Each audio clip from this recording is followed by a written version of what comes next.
Welcome, everyone. Wanted to take an opportunity to welcome you to today's presentation titled Ray of Hope, Never Give Up. You're in store for a great presentation of hope, and we're fortunate to have Ray here joining us from CLS here at Mork to be able to share his message of hope. Before we get started, a couple of housekeeping. I want you to know if you have any questions for Ray, please feel free to type them into the question box in your dashboard, or you can also type them in the chat, whichever you prefer, and I will hope to get those questions answered for you by the end of this session. If those want to stick around to ask Ray further questions, Ray's willing to stick around to be able to answer your questions. So we'll look forward to that. We are going to be doing some polls during the course of Ray's presentation, so you're going to have an opportunity to share your answer on a few different polls. So look for that coming your way. It should be pretty self-explanatory. Ray's presentation today is also in a PowerPoint presentation that you'll be seeing. That has been stored in our handouts section of the dashboard. So if you want to download Ray's PowerPoint presentation, you're welcome to do that.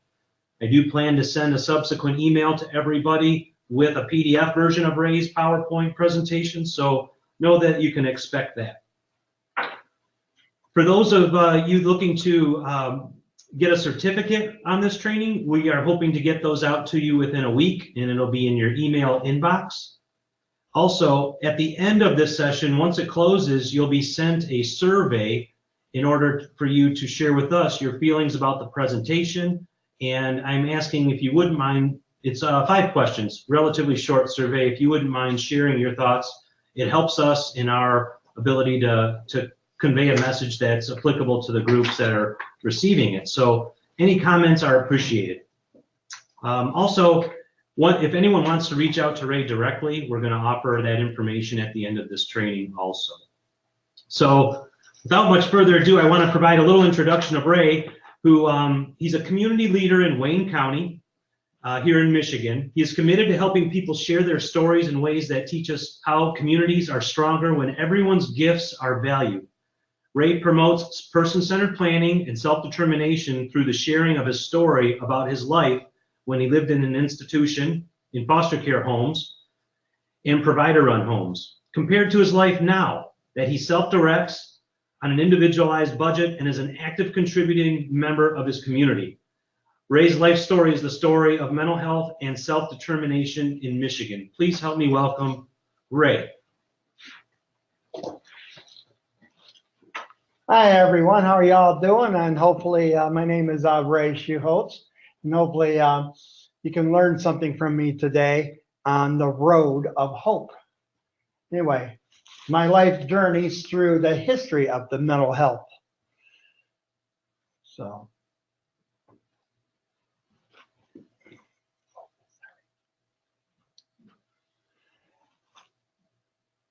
Advocate. I am an advocate.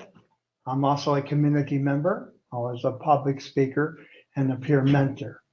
So what an advocate is what people has helped me during my life and during the advocating through the years of the institutions and with the families and advocating in what I'm doing now for other people, because people helped me in my life, which I am a community member. So what that is getting out in the community and get to know your friends and get to know the police department, get to know the fire department, the libraries, and it's nice to know the community. Public speaker, which I am doing today. Being a public speaker is going out and talking about self-determination, talking about language of hope, talking about people's first language, and what peer mentoring is. Peer mentoring is what that is let's say somebody might experience something in their life like me, and sometimes people, I'm certified as a peer mentor, let's go that way, with DD Council. So from that, so what I mean by peer mentoring is, let's say somebody can't talk to their family, someone can't talk to their staff. That's where a peer mentor comes in at. to help that person out. And maybe somebody doesn't know about transportation. Maybe somebody doesn't know about the community connections, how to reach out in the community, maybe like a library card or nearby store or transportation. So, have you ever heard, this is what you're going to do? Okay. Yeah, we have 3 different poll questions, and this first one we're going to launch right now. And if you wouldn't mind answering the question, have you ever heard of an institution for people with disabilities? So please take a moment and vote, and then we'll be able to close this poll and see the results.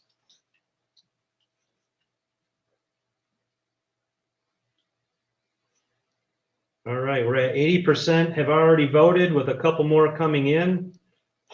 So let's take a look at the results.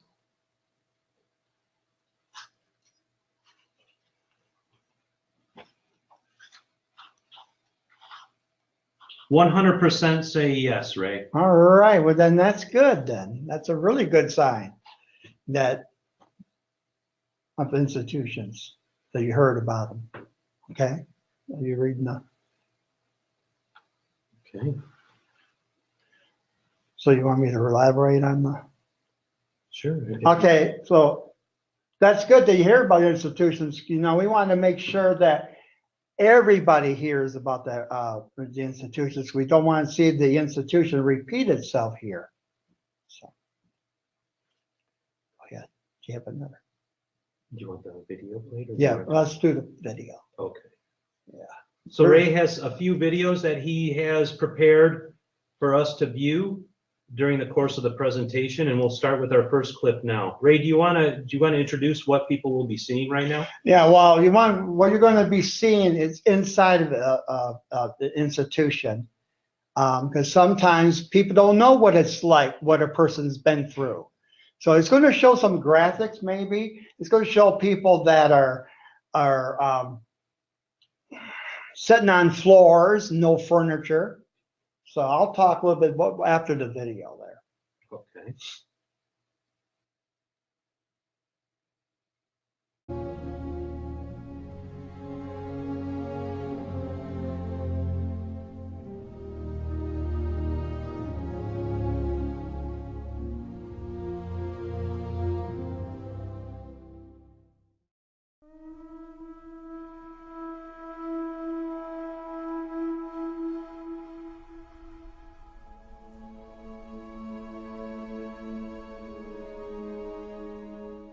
I cried. I didn't want him in an institution. I didn't. And all the time he was in there, I cried.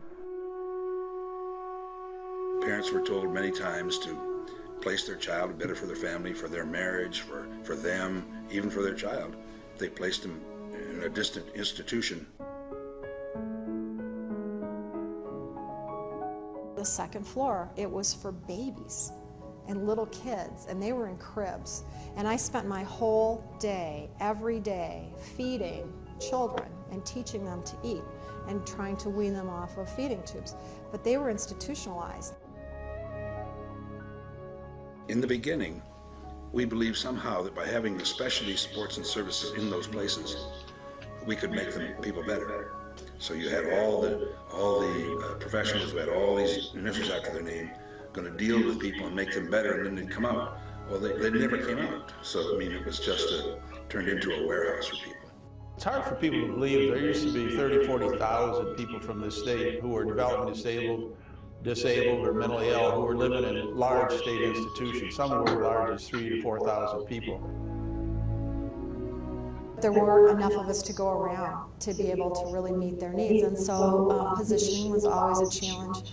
Eating was always a challenge. Lots of kids in diapers who probably could have learned to use a toilet, but just there wasn't enough staff to get to them, to teach them. You couldn't be, in my view, a decent human being and walk in that. Even the best of institutions, even in the best state hospitals, even where there were people that truly cared that worked there, it was revolting. And it was inhumane, and it needed to change. When I lived there, it was not a pretty thing to see. It was people living like you were in prison. What I remember more than anything else was crying when I would leave Southgate Center at the end of the day because I could leave and they couldn't, and it broke my heart.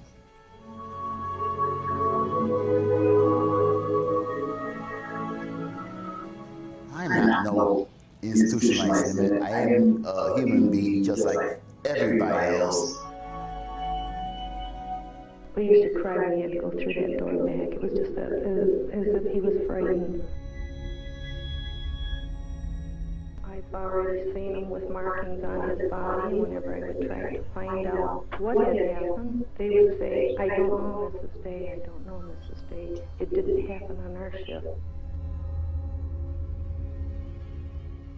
The doctor told my parents the institution would be better for me, and it wasn't.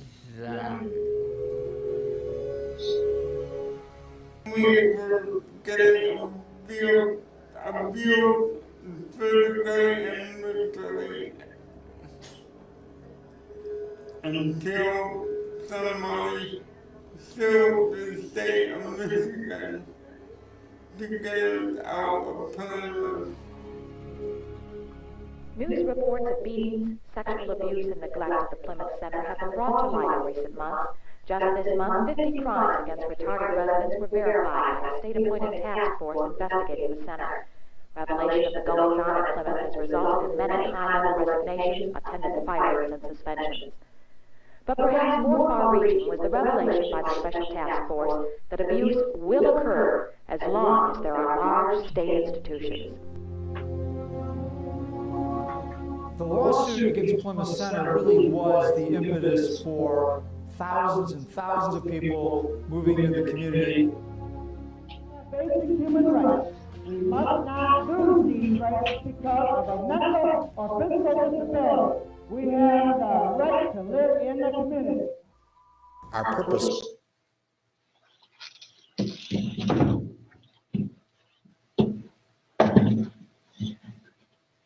Wow. But hopefully that footage, very touching to me every time I see it, and makes me really think about life, way it was back then. And I want to, just talk a little bit about that, where just imagine this wall right here, okay? 10 people being hosed down. That's not a way to be treated. No stall doors.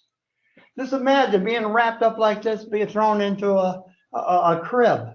Back then, it was self-centered, not person-centered. Self-centered, what I mean by self-centered is you don't have a choice. And they tell you go to bed, you go to bed. If you don't eat your meals, you go kneel down on there. The more you talk, the more they will dope you up.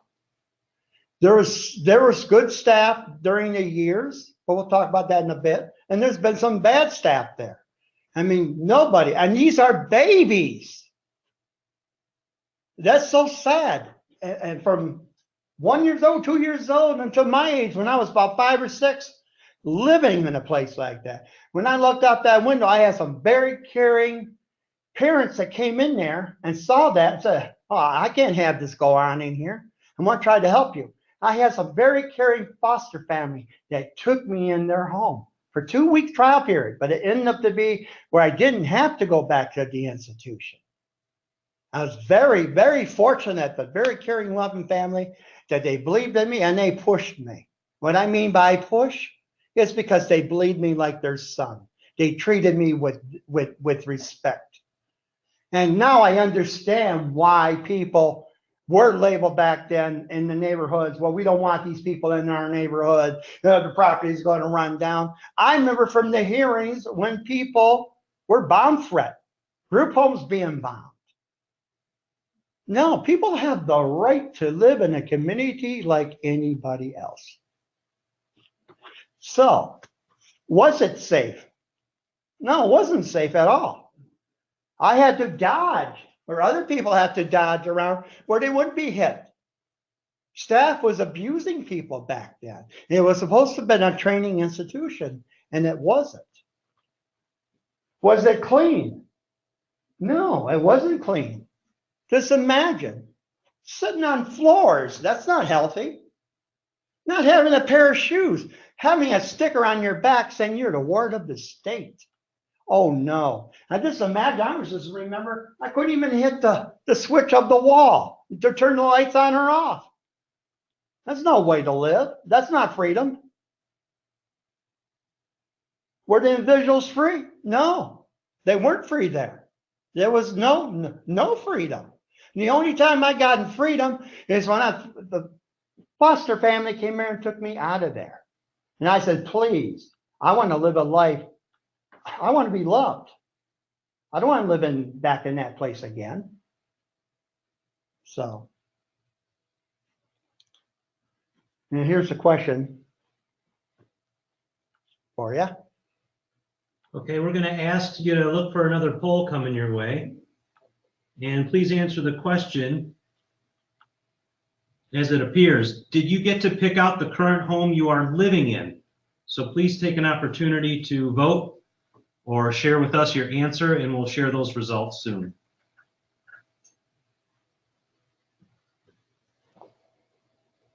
Okay, we got 75% voted, still climbing. Wow. All right, so let's find out the results. Let's find out the results of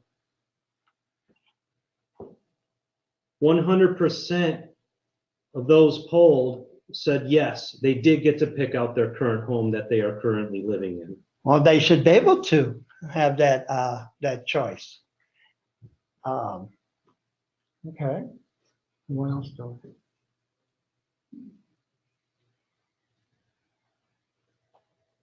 Okay. Did you read this one next one? Yep, that's what Okay. we just pulled. That's the one we And just pulled. 100% of those polled, Ray, said they did get to pick out their current home. That's good. That's really good nowadays. So we took years to get to that, where people didn't have that choice like they're doing now. I think that's great, 100%. Mm-hmm. So it's really good. I mean, homes could be houses could be. These are having the choice where they want to live in their own community, which I think is great. Want to introduce the next video? Okay. Did you get to pick out the current home that you are living in? Yes, I did. I mean, I got a chance to pick a couple places. Right now, I got a place where I picked out where I'm living in a home. I live in a home in Redford with 2 other roommates and living a life, a self-determined life. So, was it better? Yeah, now it is a lot better than it was. Let's talk about going back into the day of history, 40 years. I remember once the institutions were once we got out of them, well, I remember when I was in the program, were better. It wasn't better back then. And I didn't have choices. So let's give you a choice. Like, let's say you have to do this. You have to see the nurse. You have to see a psychiatrist or IT. Remember, IT members were that day. IT people didn't have a choice. Let's say if I didn't show up for a person-centered plan, they will have a meeting without you. No, that person should be a part of that person-centered plan. Because I remember the day with the I teams, I'll admit I didn't show up to one of them because they were going to make the decisions for me anyway. I'm going to say no, because during the years I can remember saying, and I would go knocking at the doors, and I'll tell you something, reason why I don't give up. I kept getting off that couch, and I kept saying to the providers out there, or like one of these agencies, Northville agency before, and I told them, people have the right, and people should be able to live a life or have a person. Then they asked me to sit on the board before, have a person-centered planning board to make it better where people could start having some choices. Because we didn't have choices back then, like we're doing now, like people like me and other advocates out there have made the choices in the late 80s, 90s. Now, let's spin that up. Now, people do have a say in their life. I have a say in my life. And now I can say people should be a part of that life. People should be part of that community. People should be part of the boards. Well, I'll tell you, I'm on a couple boards, consensus voices of the authority. It feels good to be one of the members of that board, to have a choice, to come to the table and have speakers come in and have everyone have a choice and ideas. How can we make things better? Like Disability Concern Board, I'm the chair of the community, we're a 7-member board.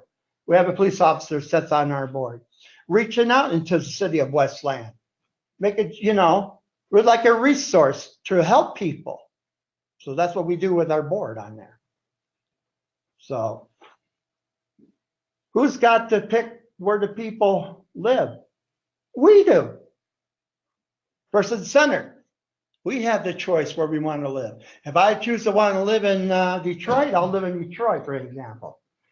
If I want to live in Livonia, I'll live in Livonia. If I want to live in Redford. So people do have a choice.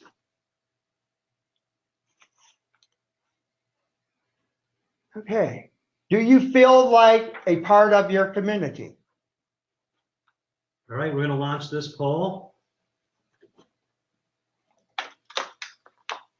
With the question being, do you feel like you're a part of your community? Yes, no, sometimes. We have 70% already voted. We're getting close to closing it.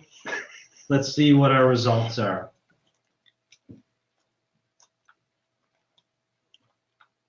So we have yes. 74% of you said yes, you feel like a part of your community. And 26% share that they sometimes feel like a part of their community.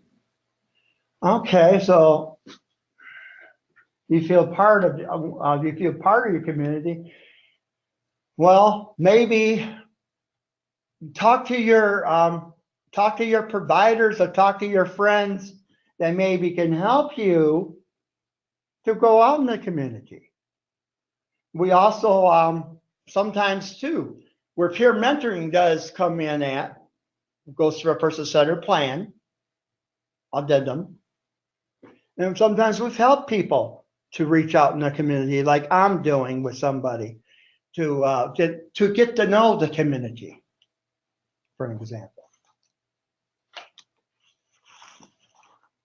Where do people live? Well, where do people live? Well, I hope they live in their homes, condos.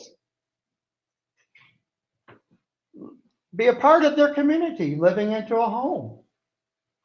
What choices do they make? Well, they should be able to have that person-centered choice. What I mean by choice, it's freedom. You should be able to have that choice where you want to live, where you want to go in your community. Do individuals have freedom? Well, I know I do. I can walk outside right now, for example, and get some fresh air. To me, that's freedom. Self-centered is when you don't have a choice, when someone tells you what to do. Person-centered plan is you have a choice what you want to do. Ray, I was going to ask, go ahead. Did you want to play the video? Let's go ahead and play the video. Okay. We have another clip of the video here.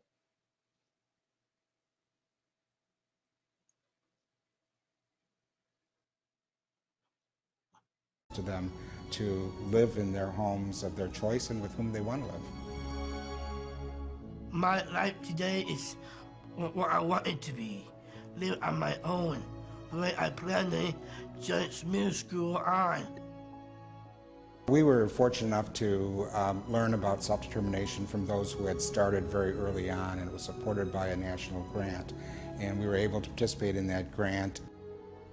One sailor got a grant, signing up people. I raised my hand and said, sign me up, I wanna start my life over again. When people go in their own place and set their own patterns, their own rhythms of the day and things, it's a whole different world. It's an entirely different atmosphere. People thrive. And now we just have a much different attitude. It's like a can-do attitude that people are going to be able to do things and succeed. And if their house isn't perfectly organized, it doesn't really matter. We're not on inspection mode, we're on life mode. Well, this is a movement that we have that it actually helps a lot of people out, and it actually makes people have a good story to tell about why their life been changed from being in an institution to being in their own house, working in a real job, and just being in a community, having friends. This is something that a lot of people would never thought they would have in life.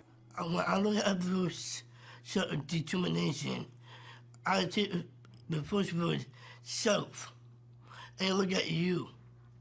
Then you take the other word, determination, and you see things within your community. The budget actually comes in effect from after your purchasing and planning. You get to choose who gets paid by you. It's like you're the boss. And that's what I like about it.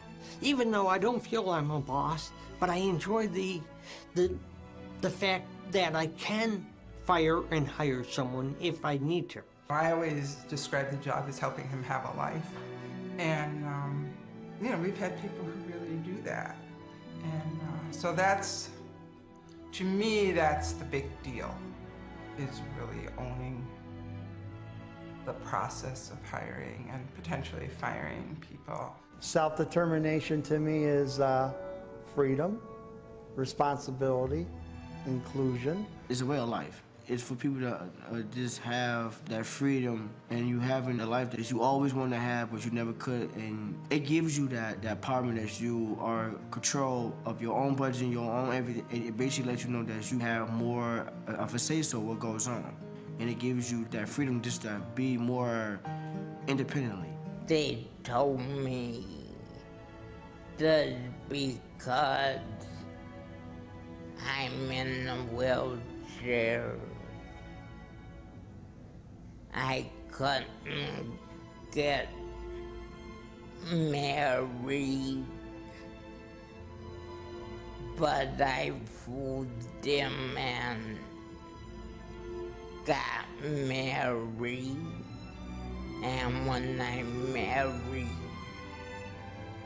her, she was the best thing that came into my life.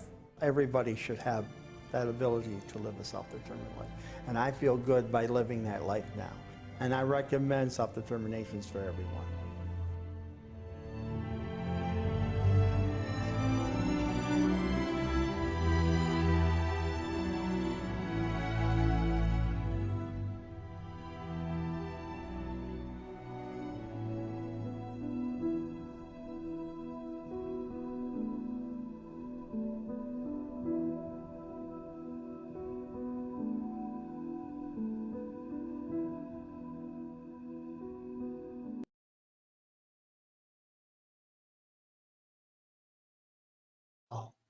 What do you think of that one? I think it's really good.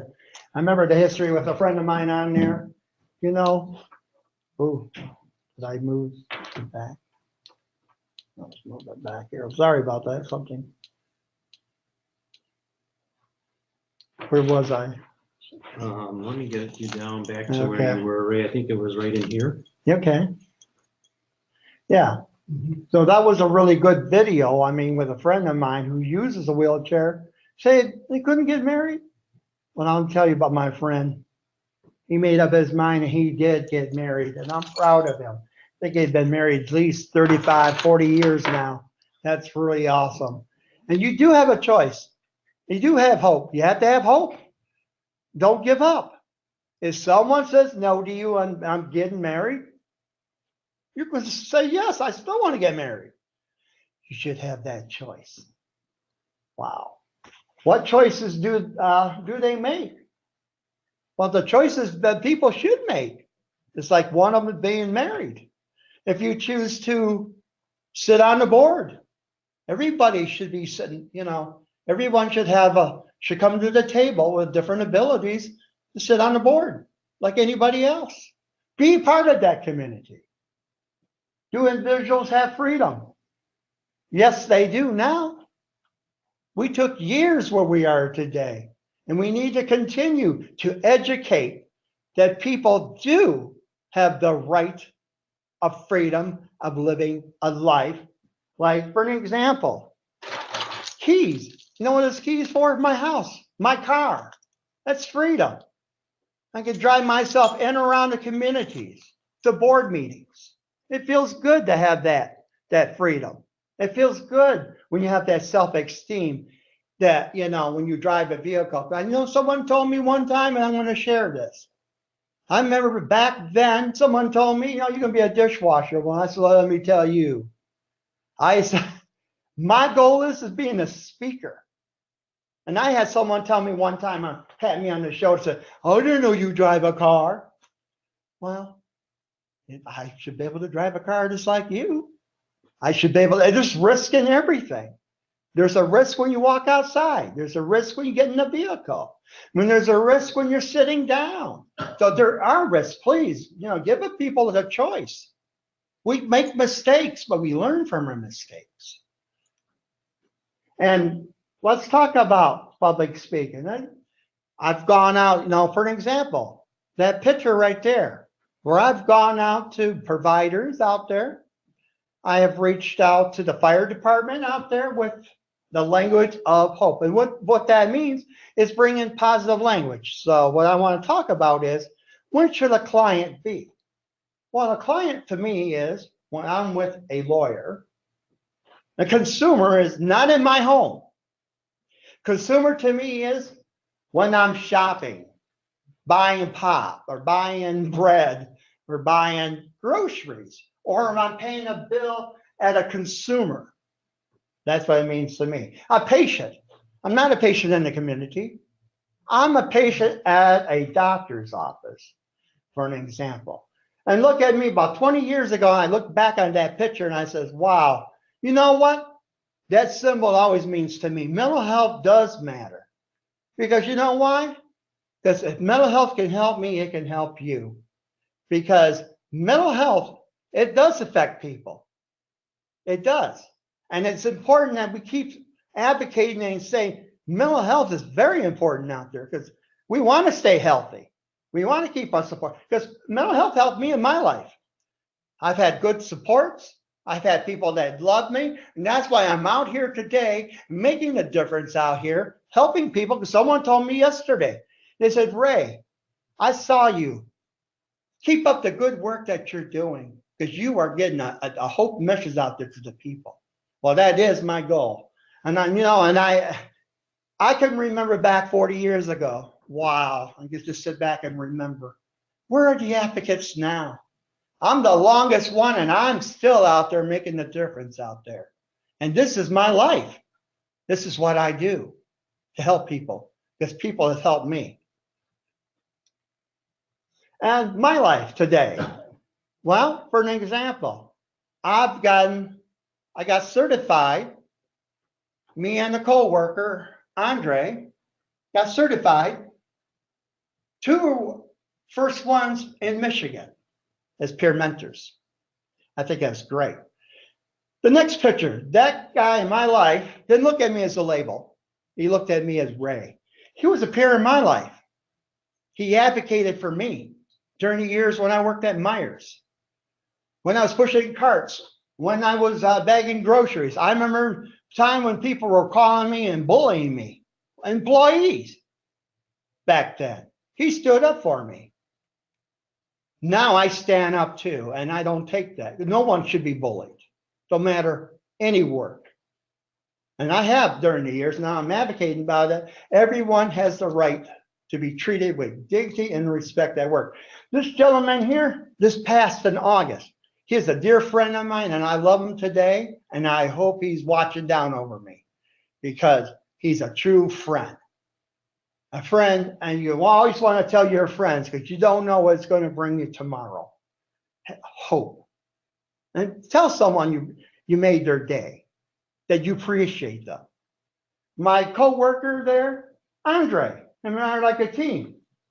So let's say we have meetings, and sometimes, you know, as me being a peer mentor, I need to go get advice. So I sit down with Andre and him and I talk. You know, sometimes we all need someone to talk to help out the situation. Because maybe there's a different person that don't know, and I don't have the answers for it. So then I go to him and for an example, and then we'll talk about it. So my life, well, right now, I'll tell you that sign, that's freedom, man. It feels like we are living a freedom life today. That picture there, I choose to go to one of the legislation days that happened here not too long ago when the mayor and when people were running at the time. But now we got new elections coming up in November. That's the mayor, Bill Wild. He came to CLS a couple years ago, I believe. Give him a tour. And he said, man, this is great to have this community living services in the community that helping other people. Because we do, we help people. All types of people.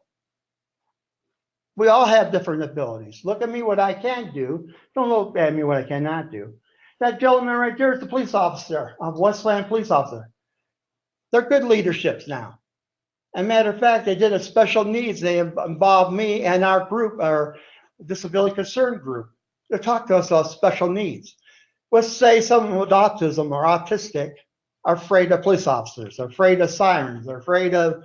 So I went to this event and it was really good. I've heard like 60 people showed up. It sounds like. So I went, but really good. And Westland Police Department, I'll give them a good reputation. They're doing good. They're doing better. I remember the year when I went, I wasn't looked at the person. They looked at me as well, I look at it this way. They're getting trained now to work with people better and they're good leadership. And I feel like, hey, Ray, how are you? And it feels good to be recognized that you're doing good things out there, not the bad things, you know? So, and they did come to our open house at CLS about a year ago, matter of fact. My life today. Well, I got an award there. It might have been 5 years ago, I think, for all the achievements that I've done in the city of Westland, reaching out in the community out there. Never give up. Keep going out there. I remember the days of city council. They wouldn't talk to me. They would not talk to me. They do today because I kept going back and advocating for people. So I said, people do want to be treated with dignity and respect, no matter who we are. Because I tell people, you could be in that situation tomorrow. So let's treat people with respect. Governor Ramholm, I remember someone invited me to go and meet her. I did. I met her in Detroit. Breakfast, it was. Politics, I believe it was. And she was in town, and I said to her we're living a self-determined life. Mental health has helped me. She said, that's great. That's wonderful. So, and then this gentleman here works at City Council. And he just got done recognizing me and recognizing our Disability Concern Board of the things that we're doing in our community. More and more people are living a self-determined life. Yes, they are. More and more are living that life today. And I'm glad to see that. I'm glad people are using their voice and saying that they want to live a life, have that freedom, have that choice. When I mean have that choice for staff, let's say, for example, if I want to sleep, I should be able to sleep on the weekend, which I did. I had that choice. Sometimes people take self-determination. They don't know what it is, but that's a person's choice. It's freedom. If they choose to sit on the couch and watch TV, they should be able to sit down and watch TV. The visual live, work, and strive in their own community. Yes, they do, like me. like other people I know that are out in the community striving and making things better. We have work to do and it's not done. We need to continue to go out in the community. Where is the control? Well, I'll tell you who has control. We do. I should have the control. Other people should have the control, for example, to live that life. Have control if they choose to watch TV or choose to change a channel, choose to go to work, you know, choose to go to a doctor's office without telling them they have to. There's a difference here. It's their choice. It's my choice if I want to go to a doctor's appointment. It's my life. What do I do?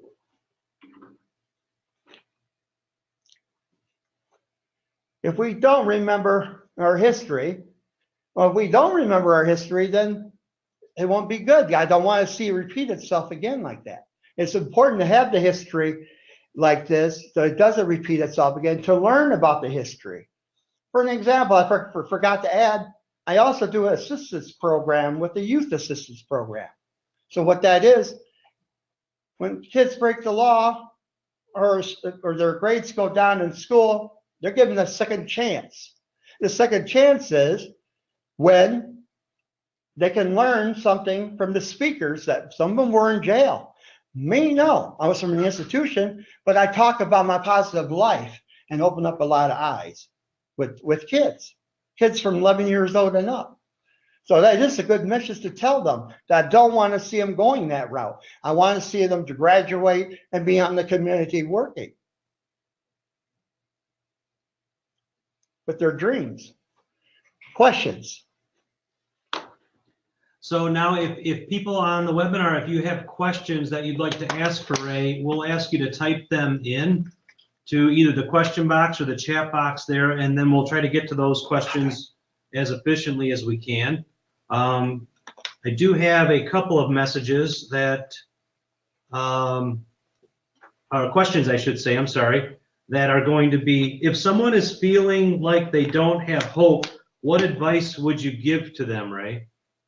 Well, they don't, if they don't feel like they have hope, well, talk to somebody or call somebody or reach out to somebody that can give you hope. You know, I've been there because I had to talk to someone before, like a friend, to bring hope to you. Maybe sometimes hopes can be where someone could pass in your life, or there's so many different ways that people do get down, but we're here to help. As you know, even as a friend, or if I'm peer mentoring, or sometimes I'll get phone calls of people that are not having a good day. You know what?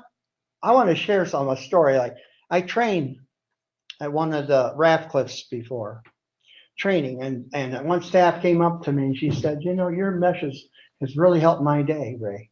It made me feel good because that brought hope. I must have inspired her. So she was having a bad day.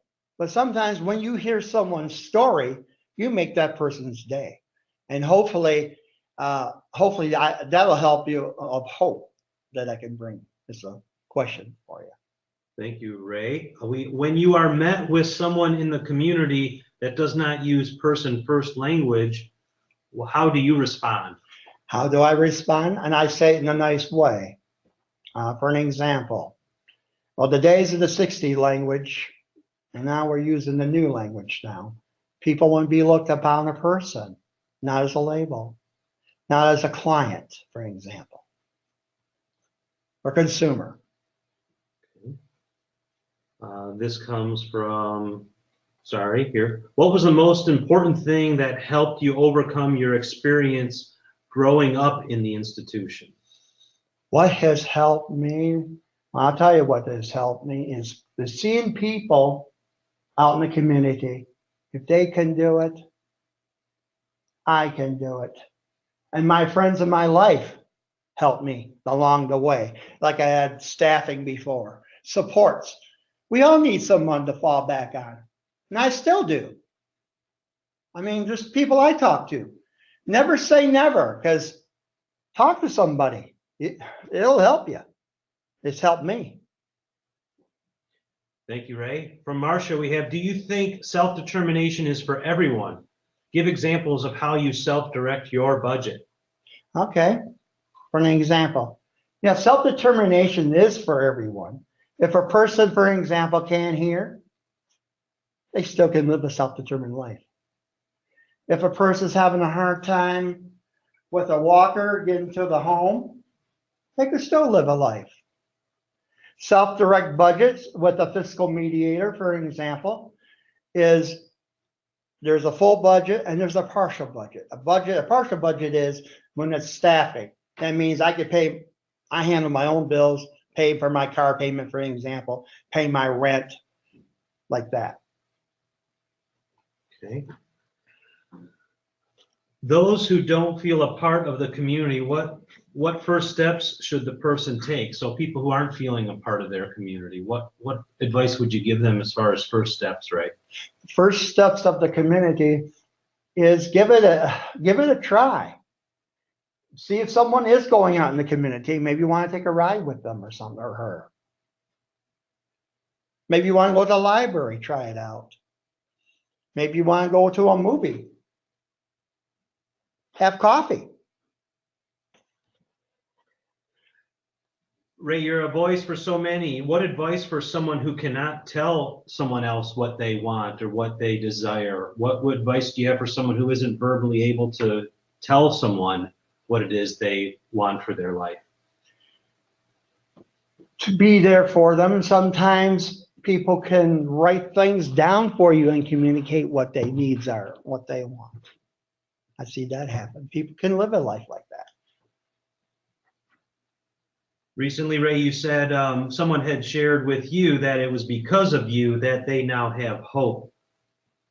Would you care to elaborate on either that story or just the notion of being a hope builder out there, changing community? I am a hope builder out there to keep giving. For people to give me hope, I give hope back. How's that? So that's what I do. Being a hope giver is like I'm reaching out to, as a matter of fact, the city of Livonia. I want to let people know that people like me and people out there that are living a life do have hope, and I can teach them something that they can learn from me, and I can learn from them. Okay, we have a question from Karen. What if your guardian doesn't feel you are ready for self-determination?